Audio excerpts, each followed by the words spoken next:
The CORD leader had on the 29th of March this year written to Central Bank Governor Dr. Patrick Njoroge, seeking a face-to-face meeting with him to review and discuss how the proceeds of Eurobond floated by the government in June 2014 were received and accounted for.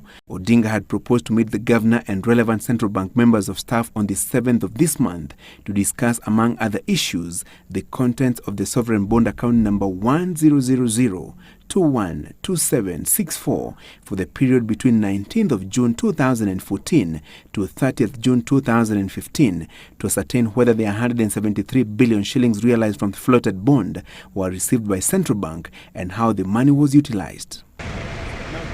But the central bank governor, in his response to Odinga's letter, declined to meet him as requested. Dr. Njoroge says CBK, as a banker, advisor and physical agent of the government, could not divulge the contents of documents in its possession in relation to the Eurobond transaction, insisting that such information was privileged under the banking laws and could not be disclosed to third parties.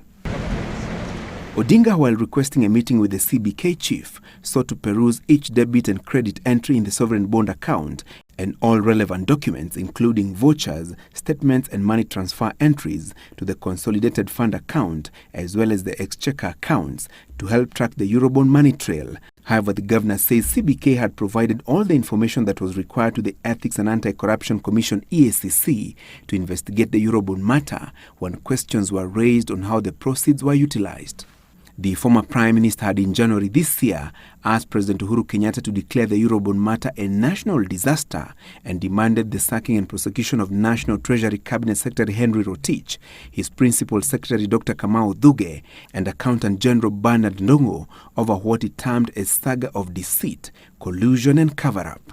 We are convinced that we are in the middle of a great con game, treachery and thievery by the agents of the Kenyan state working in cahoots with international actors. Though the government has all along denied any money was lost in the Eurobond transaction, the opposition leader insists that out of the initial proceeds of 174 billion shillings, only 53 billion shillings was wired to Standard Chartered Bank in London to repay a syndicated loan, while 34.6 billion shillings was transferred directly back to Kenya and deposited into the consolidated fund.